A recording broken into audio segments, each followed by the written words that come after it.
Here with reaction, Project 21 Chairman Horace Cooper, former senior advisor to President Trump, Stephen Miller, Fox News contributor Kellyanne Conway.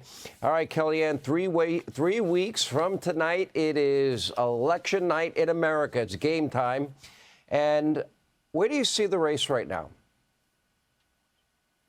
Donald Trump is winning, and he has an opportunity to have what I call a narrow landslide, meaning he can actually run the tables and win all 7 swing states. He can win them narrowly, but they're winner take all because it's the Electoral College. Why?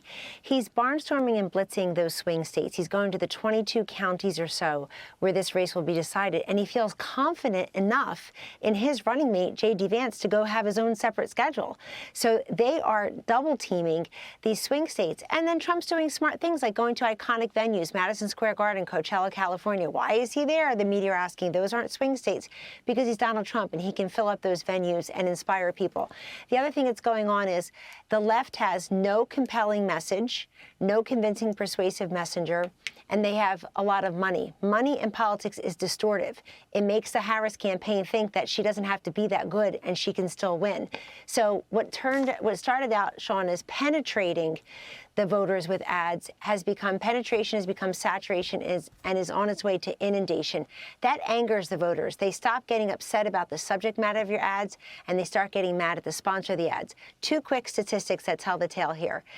Barack Obama and Hillary Clinton both won 93% of the female black vote. Kamala Harris, a black woman, is at 71%. 18 to 44-year-old black men, Barack Obama had 81% in November of 2012. Kamala Harris has 41%. She has 1/2 the number that Barack Obama had. So how does she make that up among non-college educated households, among white households that don't say abortion is their top 1 or 2 issue? How does she make that? She's bleeding out among union households, younger people.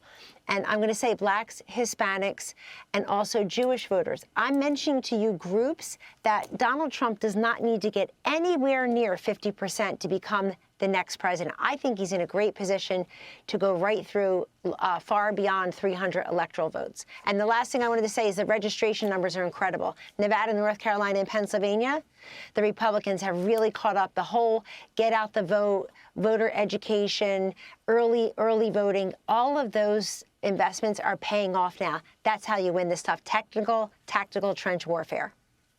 Let me ask you, Horace, if I can. I think Kamala's been horrible in these interviews, and she wants to promise, student loan forgiveness to those stupid 18 to 24-year-old kids that live in dormitories that she had talked about in the past. But now she wants to give $25,000 down payments. Now she's offering programs just to African Americans. She's not doing well, as Kellyanne was pointing out, demographically with African American men.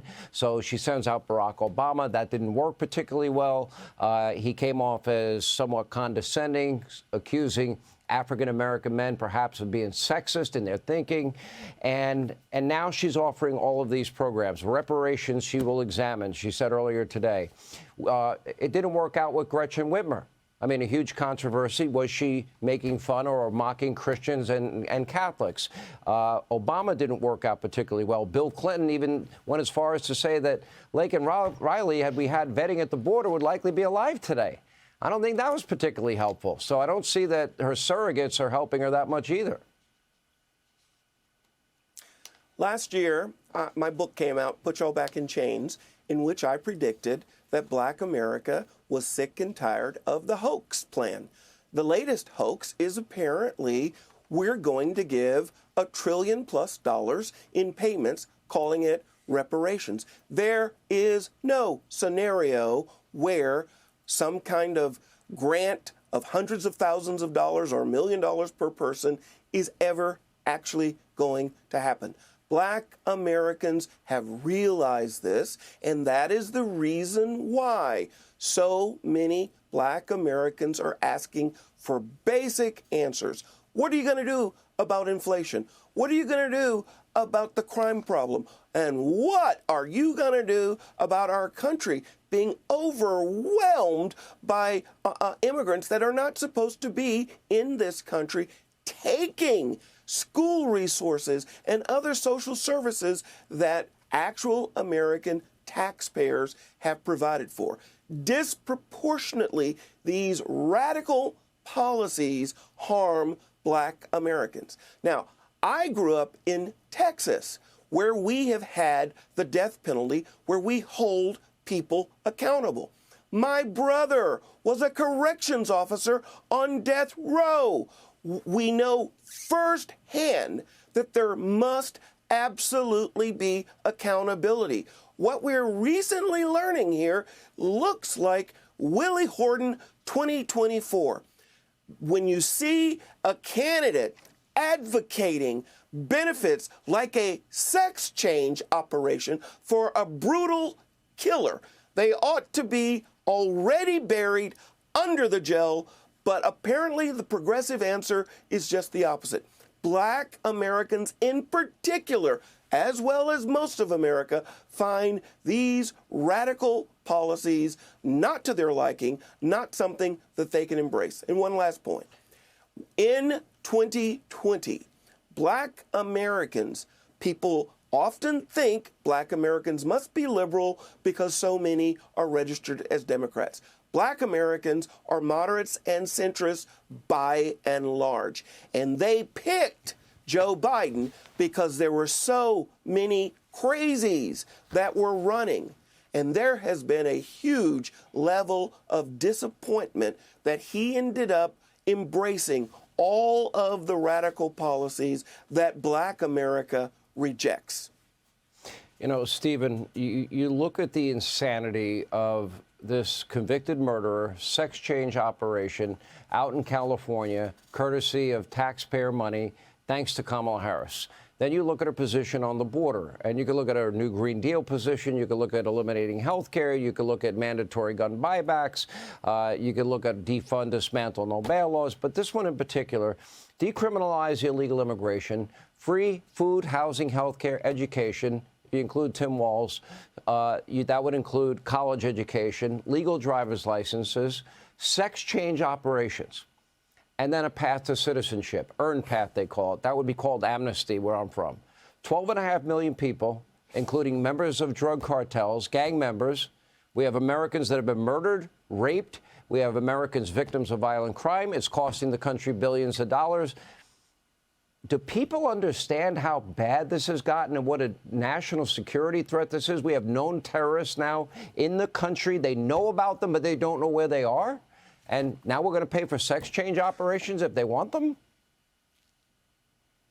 Well, this is why Donald Trump is now leading in the polls. This is why Donald Trump is pulling ahead in this race, because he's been going around the country making all of these arguments, laying out all these facts, like you just said. He went to Aurora, Colorado, and gave a speech for the ages documenting in painstaking detail how Kamala Harris imported a ruthless criminal syndicate from Venezuela into their community, taking over their parks, taking over their schools, taking over entire apartment complexes. As you mentioned, now we have this case where a convicted murderer is getting a free taxpayer-funded sex change operation.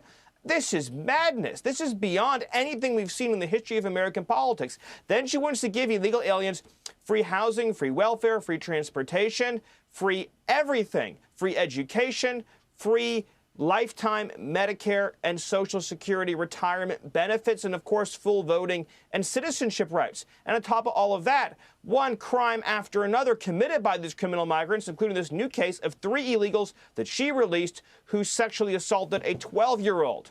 The amount of suffering and blood and misery on her hands is totally disqualifying. As Donald Trump has said, anyone who would lead an invasion of their own country cannot run to be president of that country. You add to it the Green New Deal. You add to it the largest proposed tax hike in history. You add to it a pledge to massively increase regulations on every single sector of the economy, grinding growth to a halt. You have a full-on communist that is running for president, who, by the way, also has pledged to abolish private health care and abolish fracking. America must and will reject this insanity. Do you think, I'll ask an exit question, do you think it is now penetrated into the consciousness of the American people how radical and extreme she is? 30 seconds each, starting with you, Kellyanne. Yes, and she made a big mistake just not being part of the Biden-Harris agenda and saying the only change is really me, my age, my gender, my race, my generation. She's trying too hard to change her position because she knows this country is now looking for border security, doesn't want all these wars abroad, wants the economic prosperity of the Trump times. So Donald Trump has recast the Republican Party as the party of the worker, as the party of conservative values, as it's the party, he said today, of common sense. But he's having an effect on the Democratic Party, too. They're all running away from woke. You don't even recognize 2020 now. 2024, they're trying to sound more like Trump and the Republicans. Yeah. What do you think, Horace? What we're seeing is a clear and total rejection of these radical so-called progressive values. And you can see it. I believe Black Americans are the canary in the coal mine. We're going to see the single largest in my lifetime rejection by Black Americans of a party that they've been affiliated with for my entire life. Wow. And it's precisely because these policies are so far out of the mainstream. Last word, Steve Miller. Yes, this is finally sinking in with the American people. It's why you're receiving so much movement in the polls, because President Trump's been out there every day in his podcasts, in his TV interviews, in his radio interviews, in his speeches, documenting all of these terrifying facts about her record. And that is why I believe you are going to see not just a record number of Black Americans that are going to be supporting Donald Trump, record minority support, and you're also going to see, as Kellyanne said, you're going to see massive victories across all the battlegrounds on election days. All right. We appreciate you all. Stephen, thank you. Kellyanne, thank you. And Horace, always good to see you as well. Hey, Sean Hannity here. Hey, click here to subscribe to Fox News YouTube page and catch our hottest interviews and most compelling analysis. You will not get it anywhere else.